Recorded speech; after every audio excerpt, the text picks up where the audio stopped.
How to help you with that? नहीं चाहिए कोई हेल्प, इनको बोल दिया चुप हो जाएंगी। वहां पर उबड़ खाबड़ एक खराब रास्ता था, उस पर गाड़ी चला के देखा, सामने से कोई गाड़ी आ रही होगी तो अपने आप इस सर नीचे कर लेगी। आपको कैमरे में अगर कहीं से गुजर रहे हैं, स्पीड कम है तो नीचे जो भी है वो दिखा देगा। सन ब्लाइंड आ गया है, चाबी इसकी बदल दी गई है।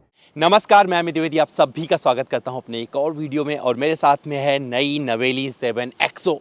बहुत कुछ बदला है इंजन छोड़ के, लेकिन यहाँ पर इस बदलाव के साथ में हम क्या करने वाले हैं, एक लंबी दूरी की ड्राइव करने जा रहे हैं। और मेरे साथ में इस समय डीजल ऑटोमेटिक है AX7L, इसका top of the line variant. और मैं माइलेज टेस्ट करके बताऊंगा कि कितना माइलेज देती है 7XO अपने डीजल ऑटोमेटिक के साथ में।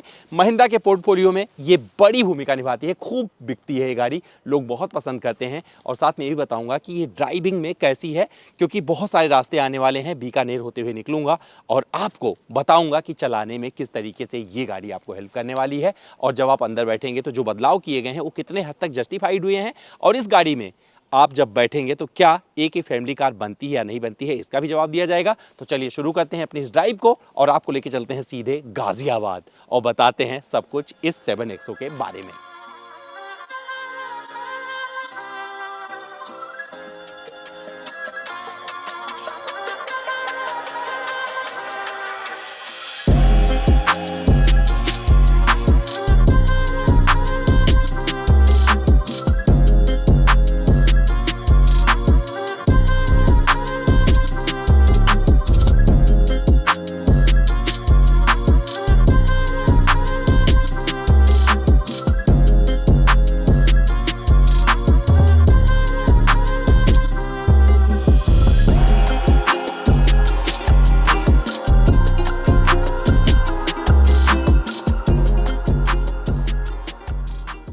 महिंद्रा XUV 700 नाना 7XO, और इसे हम जैसलमेर से लेकर निकले थे। लगभग 900 किलोमीटर की ड्राइव मानिए जहाँ से हम लोग होकर आए हैं, क्योंकि हमने बीकानेर वाला रूट लिया था और झुंझुनू वगैरह होते हुए, रोहतक होते हुए हम सीधे दिल्ली पहुँचे हैं। सिंगल रास्ता लगभग 350, 400 या 500 किलोमीटर बोल सकते हैं, इतना लंबा हमारा सिंगल रास्ता था। क्योंकि जब आप जैसलमेर से इधर आएंगे तो आपको बहुत सारे सिंगल रास्ते देखने को मिलते हैं। तो सिंगल रास्ते वाला एक्सपीरियंस और कुछ एक्सप्रेसवे वाला एक्सपीरियंस, कुछ एक्सप्रेसवे ऐसे जिस पर 120 किलोमीटर भी रफ्तार पर भी चला है, वो वाला एक्सपीरियंस। लेकिन शुरू करेंगे इसके परफॉर्मेंस से। तो परफॉर्मेंस के मामले में ये गाड़ी बहुत अच्छी क्यों लगेगी उसका जवाब मैं दे सकता हूँ, क्योंकि भैया देखो, इसमें कोई परिवर्तन नहीं किया गया है। जो इसका इंजन है 2.2 लीटर का डीजल एमहॉक इंजन, और सबसे ज़्यादा इनके पोर्टफोलियो में महिंद्रा की अगर XUV 700 की बात की जाएगी, 7XO अब बोलिए, 700 बोल सकते हैं क्योंकि 7XO तो अब शुरू हो रही है।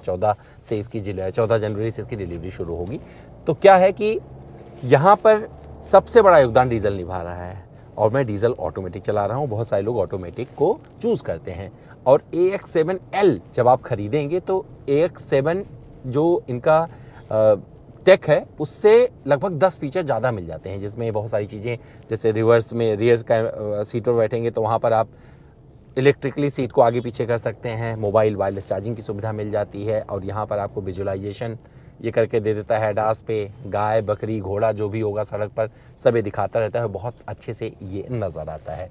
तो माइलेज टेस्ट हमारा शुरू हो चुका है। माइलेज टेस्ट, इंजन में कोई परिवर्तन नहीं है, फिर भी लोगों को अच्छा लगता है जानना कि उनकी जो नई गाड़ी आ रही है वो कितना माइलेज देती है।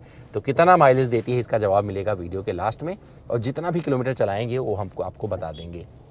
अभी जो मैंने एक्सपीरियंस किया है उस आधार पर कुछ चीज़ें बता देता हूं। तो रियर सीट से मैं शुरू करूंगा, कंफर्ट से। तो इसमें 7 लोगों की व्यवस्था मिल जाती है। अगर आप टॉप वेरिएंट की तरफ बढ़ेंगे तो 6 सीटर का भी ऑप्शन मिल जाता है। 6 या 7 सीटर में से जो आपको चुनना है वो चुन लीजिए, तो वहाँ पर ये व्यवस्था मिल जाती है। लेकिन अगर 7 सीटर के तौर पर जाना चाहेंगे तो इस गाड़ी आपको बता देगी कि किस तरीके का आराम देती है। थर्ड रो में 10 साल तक के, 12 साल तक के बच्चे बैठेंगे, जिनकी हाइट 5 फीट या 5'4", 5'2" भी होगा, तो 2 लोग बैठ सकते हैं। तो 7 सीटर के तौर पर ऐसे कंसीडर करिएगा कि भैया 5 एडल्ट हो गए, 2 बच्चे हो गए, तो बड़े प्यार से आप ट्रैवल कर पाएंगे। लेकिन अगर इतने लोग बैठ जाएंगे तो बूट में आपको सामान रखने की जगह नहीं मिलेगी। अगर 5 लोग बैठेंगे तो बूट में ठीक ठाक सामान रखने की जगह मिल जाएगी, और ये चीज़ बहुत अच्छी है।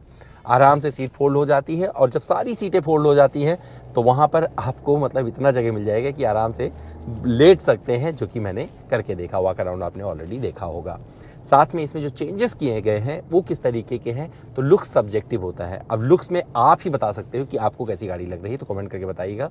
ग्रिल पूरी तरीके से इन्होंने चेंज किया हुआ है। पियानो ब्लैक का जो इंसर्ट है काफ़ी जगह गाड़ी में आपको देखने को मिलने वाला है। सामने देखेंगे तो बूस्टर हेडलैम्प इसमें आ गए हैं, बहुत अच्छे से काम करते हैं और मैंने रात में एक्सपीरियंस किया है। अपने आप मतलब ऑटो पे रखिए, हाई बीम लगाकर छोड़ दीजिए और जहाँ पर ज़रूरत पड़ेगी, जैसे सामने से कोई गाड़ी आ रही होगी तो अपने आप इस सर नीचे कर लेगी, ज़रूरत पड़ने पे ऊपर कर लेगी। कॉर्नरिंग लैम्प, फॉग लैम्प के साथ में जो चीज़ें दो आइस क्यूब के टाइप के नज़र आ रहे हैं ना, बेसिकली एक्सपोज हो रहा है, बाहर निकले हुए दिख रहे हैं, वो बहुत अच्छे से अपना काम करता है। एक फॉग लैम्प है, एक कॉर्नरिंग लैम्प है, जैसे आप मोड़ेंगे कहीं पे गाड़ी, कहीं पे आप कॉर्नर कर रहे हैं तो अपने आप वो प्रकाशित हो जाती है, तो बढ़िया से अपना काम करती है।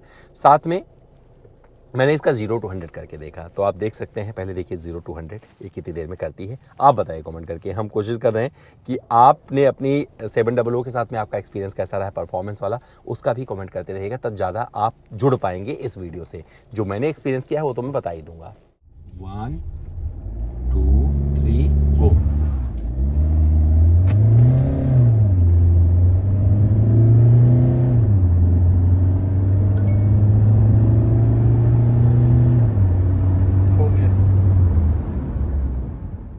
तो आपने देखा इसका 0 to 100 और मैं यहाँ पर कुछ चीज़ें बता देता हूँ, क्योंकि ट्रिपल स्क्रीन का सेटअप इसमें मिल जाता है। MX अब आपको मिलेगा नहीं इस गाड़ी में।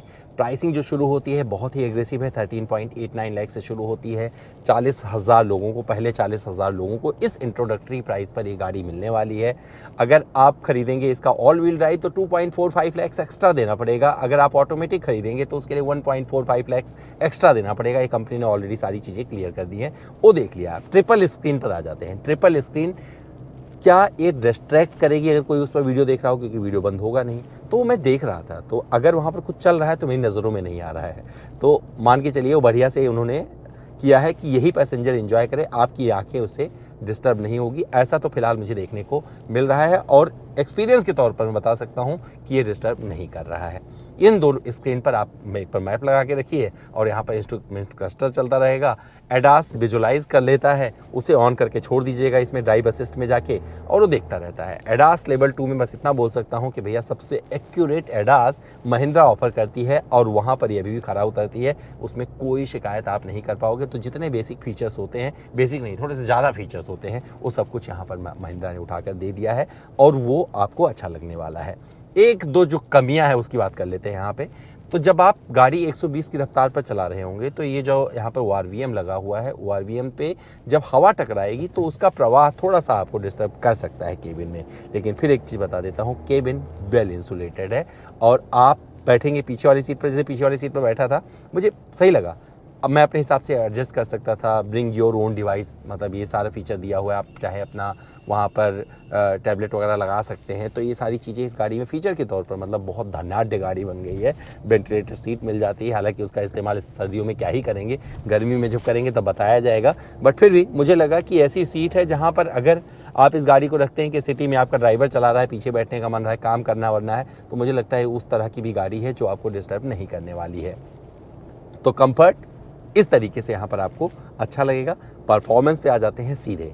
परफॉर्मेंस पे जिक्र करूँगा ब्रेकिंग बाइट्स का भी, आपने 0 to 100 देख लिया है, उसके अलावा ब्रेकिंग बाइट्स का भी जिक्र किया जाएगा और किस तरीके से जो सस्पेंशन पे इन्होंने काम किया है, जो नया इन्होंने नाम दिया है वो किस तरीके से काम करता है। तो इसको हमने वहाँ पर ऊबड़ खाबड़ एक ख़राब रास्ता था उस पर गाड़ी चला के देखा, उस टाइम में मैनुअल भी चला, तो मैनुअल का भी एक्सपीरियंस है और ऑटोमेटिक का भी। मैनुअल में इतना ही बोलना चाहूँगा कि भैया शिफ्टिंग लाजवाब है और बहुत मतलब मैनुअल भी चलाएंगे तो आपको बुरा नहीं लगेगा इस गाड़ी का। तो मैनुअल के साथ में लगभग 100 किलोमीटर मैंने गाड़ी चलाई थी और ऑटोमेटिक मैंने चलाई है लगभग 900 किलोमीटर। तो उस हिसाब से मैं बता सकता हूँ आपको कि मैनुअल शिफ्टिंग वगैरह बहुत लाजवाब है, अच्छा लगेगा। और मैनुअल गाड़ी को ही मैंने उस ऊबड़ खाबड़ रास्ते से गुजारा था। आप देख सकते हैं इस फुटेज में कि किस तरीके से गाड़ी वहाँ से अपना काम करते हुए निकल रही है। 540 डिग्री कैमरा आता है, यानी कि आपको कैमरे में अगर कहीं से गुजर रहे हैं, स्पीड कम है तो नीचे जो भी है वो दिखा देगा, जिसे ट्रांसपेरेंट बोनट बोलती है मर्सिडीज, उस तरीके का फीचर यहाँ पर इस कीमत पर इन्होंने ऑफर कर दिया है, जो कि काफ़ी अच्छा है। एलेक्सा का चैट जीपीटी का इंटीग्रेशन बहुत प्यारा है। आप कुछ भी जैसे चल रहे हैं, आपको कुछ जानकारी चाहिए, एलेक्सा को कमांड दीजिए, आपको चैट जीपीटी से उठा के सब कुछ बता देगा। तो ये सारी चीज़ें यहाँ पर मिल जाती हैं। सस्पेंशन पे आ जाते हैं। सस्पेंशन मतलब आपको डिसअपॉइंट नहीं करेगा। जितनी नहीं चाहिए कोई हेल्प, इनको बोल दिया चुप हो जाएंगी। तो अभी क्या है कि जब आप कहीं भी गुजर रहे होंगे, जैसे अब जैसलमेर से दिल्ली की तरफ चलना शुरू करेंगे तो बड़े बड़े स्पीड ब्रेकर आपको सिंगल रास्ते पर देखने को मिलेंगे। वहाँ पर क्या होता है कि ये मतलब सोख लेते हैं लिटरली। तो सस्पेंशन की जितनी तारीफ की जाए उतना कम होगा, और मुझे लगता है महिंद्रा ने यहाँ पर बहुत बढ़िया काम कर दिया है। तो अपने रियर सस्पेंशन से इन्होंने दिल जीत लिया। इन्होंने ऑलरेडी अपना दिखाया था फुटेज में किस तरीके से ग्लास वगैरह रखा हुआ, हालांकि वो वाला टेस्ट हम करने नहीं जा रहे हैं, उसमें बहुत टाइम और मेहनत लगेगा, बट जो हमने किया है वो आपको बता दिया है। ओवरटेकिंग करेंगे, मज़ा आ जाएगा, फटाक फटाक ओवरटेक करते हुए निकल जाइए, तो कहीं पर पिकअप वगैरह की कमी महसूस नहीं होती है। पेट्रोल हमने चलाया नहीं, हमने सिर्फ डीजल चलाया है, और डीजल बता दिया कि डीजल लोग ज़्यादा पसंद करते हैं। 16 स्पीकर इसमें मिलते हैं। साउंड क्वालिटी कैसी वो एक्सपीरियंस किया, क्योंकि हमारे साथ जो लड़का बैठा था वही आज के ज़माने के गाने सुनता है, मैं 90s के भी सुनता हूँ, थोड़े और पुराने सुनता हूँ, तो जैसे भी आपकी ख्वाहिश होगी उस तरीके से ये आपको पसंद आने वाला है। तो हर टाइप के गाने आपको अच्छे लगेंगे। अब यहाँ पर इस सनरूफ बोल रहे हैं कि इसमें गर्मी कितनी भी होगी तो उसका कम मतलब रोशनी, उसका जो ताप होता है सूरज भगवान का, वो कम मतलब ये सोख लेता है। अब ये सब एक्सपीरियंस किया जाएगा बाद में, जब हम कभी गर्मियों में चला रहे होंगे तो इसका जिक्र किया जाएगा। बाकी जो चीज़ें करी थी उसमें अच्छा लगा। अगर मुझसे पूछेंगे मुझे कौन सा फीचर अच्छा लगा, तो यहाँ पर सन ब्लाइंड आ गया है, चाबी इसकी बदल दी गई है, और यहाँ पर अगर बोनेट खोलने में पावर टेल बूट दे देते तो मुझे और अच्छा लगता, वो चीज़ मिलती नहीं है। इंटीरियर गंदा हो सकता है, बहुत साफ़ सुथरा है, लेकिन इस कलर में जिस तरीके का कॉम्बिनेशन बनाया हो बहुत अच्छा लग रहा है। सीट का कंफर्ट पूरे टाइम बना रहता है। जब मैं ड्राइव कर रहा था वहाँ पर देखा, क्योंकि जो इन्होंने जिस तरीके का फैब्रिक का यूज़ किया है, अंदर इसके लेदराइट सीटें हैं, चारों आपको वेंटिलेटेड मिल जाती है, लेकिन ये कुशनिंग बहुत अच्छा देती हैं। तो आप चाहे जितनी लंबी ड्राइव कर लीजिए, आपको कभी थकावट नहीं होगी। और ये मैंने करके देख लिया है। XCV 9S में भी ऐसा ही दिया हुआ है, इसमें भी ऐसा ही मिलेगा आपको। XCV 9S और XUV 7XO दोनों डिज़ाइन वाइज काफ़ी हद तक एक दूसरे को कॉम्प्लीमेंट करती हैं। तो ये सारी चीज़ें यहाँ पर आपको मिलने वाली है। दिन के उजाले में इसका जो इंस्ट्रूमेंट क्लस्टर है, जो इस पर लिखावट आपको मिलती है पूरे टाइम दिखती रहती है, वो एक अच्छी चीज़ है। क्योंकि जब आप गाड़ी चला रहे होते हैं और आपको अगर इंस्ट्रूमेंट क्लस्टर साफ़ सुथरा नज़र आता रहेगा, दिखता रहेगा, तो अच्छे हैं। इससे बहुत सारी चीज़ें खेल सकते हैं। 93 के आसपास कनेक्टेड फीचर्स, क्योंकि यहाँ पर जिस तरीके से लैपटॉप वगैरह होता है उस तरीके कर रहा है, मतलब सबसे एडवांस इसमें चीज़ें दी गई हैं। तो सॉफ्टवेयर वाइज भी ये बहुत धनाढ़ है, और किसी भी अपडेट के लिए आपको डीलरशिप जाने की ज़रूरत नहीं है। अब महिंद्रा को क्या करने की ज़रूरत है कि भैया महिंद्रा थोड़ी मेहनत करे, जो उनका डीलरशिप नेटवर्क है, जो सर्विस नेटवर्क है, उनको बताया जाए कि भैया हमने अपना काम कर दिया है, अब आपको अपना काम करना है, जिससे एक भी कस्टमर जो गाड़ी खरीदे महिंद्रा की उसे दिक्कत ना हो। और अगर आपको कभी कोई दिक्कत हुई है तो कमेंट करके बता सकते हैं। और 700 के साथ में आपका एक्सपीरियंस कैसा था, और साथ में ये भी बताइए कि ये 7XO आपको कैसी लग रही है। क्योंकि भैया मुझे तो इसका देखो परफॉर्मेंस और इसमें ज़्यादा चेंजेस तो किए गए नहीं हैं, चेंजेस सिर्फ ऊपर हैं जो आपको बता दिए हैं। सबसे बड़ा चेंज सस्पेंशन में था, सस्पेंशन पूरी तरीके से जस्टिफाइड हो गया, क्योंकि चारों जगह पे मतलब इस पर आपको डिस्क मिलते हैं चारों पहियों पे, और चारों इंडिपेंडेंट सस्पेंशन मिलते हैं। तो इसमें आपको सामने मैकफर्सन स्ट्रट सस्पेंशन मिलता है, इंडिपेंडेंट सारे सस्पेंशन है। रियर में इन्होंने मल्टी लिंक सस्पेंशन दिया है, जिसमें सबसे तगड़ा काम किया है, और वो कहीं ना कहीं से अपने आप को एग्जीक्यूट करके दिखा दिया है उसने, और साबित भी कर दिया है। तो अभी जो मैंने चलाया उस आधार पर बता सकता हूँ, इस गाड़ी को आप दिन में चलाइए, तब भी लोग अभी ज़्यादा मुड़ के नहीं देख रहे हैं। उनको लगता है कि कोई दूसरी XUV 700 आ रही है, और ये कॉम्प्लीमेंट बोले या जो भी बोले, क्योंकि 700 लोगों को बहुत पसंद आई है और उससे वो उठाना नहीं चाहते हैं। तो यहाँ पर जो परिवर्तन किए गए हैं ये तब समझ में आते हैं जब कोई बहुत ज़्यादा करीब आ जाता है। लेकिन रात में रोशनी आपको कहीं से डिसअपॉइंट नहीं करने वाली है। सिटी ट्रैफिक में मज़ा आता है, अगर आप ऑटोमेटिक चला रहे हैं आपको किसी चीज़ की दिक्कत नहीं आएगी। तो इस गाड़ी में रफ्तार भी है, और इस गाड़ी में वो सारी चीज़ें हैं जो आपको चाहिए होती है इस सेगमेंट की गाड़ी में। और यहाँ पर जो तगड़ा मुकाबला अगर बोलेंगे, जो कंपटीशन इसका होता है, वो सफारी से होता है। और सफारी और इसके नंबर में काफ़ी हद तक आपको देखने को मिलेगा, क्योंकि सफारी भी जो कभी कीमत आई है उनकी पेट्रोल की कीमत इसकी कीमत से कम रखी गई है। तो वहाँ पर देखना दिलचस्प होगा कि क्या अब सफारी इस गाड़ी को मुकाबला दे पाएगी, या ये और आगे यूं ही निकलती चली जाएगी। तो भैया थोड़ा और चलाते हैं, और फिर टैंक भरवाते हैं, और फिर बताते हैं कि इसने कितना माइलेज दिया, और कंक्लूजन में बताते हैं कि आपको इसे क्यों खरीदना चाहिए।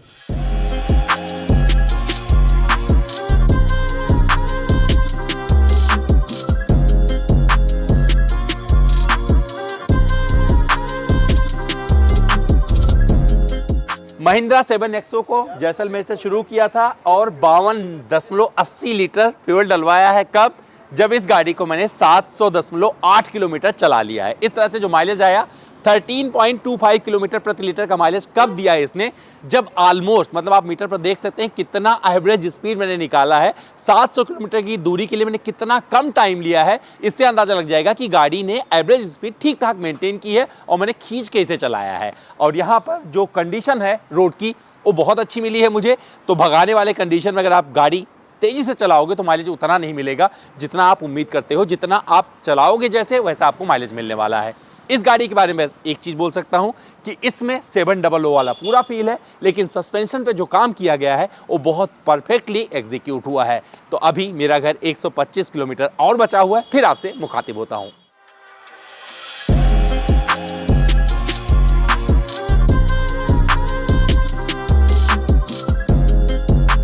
तो भैया 861 किलोमीटर पूरा मैंने ड्राइव किया है महिंद्रा की नई XUV 7XO को।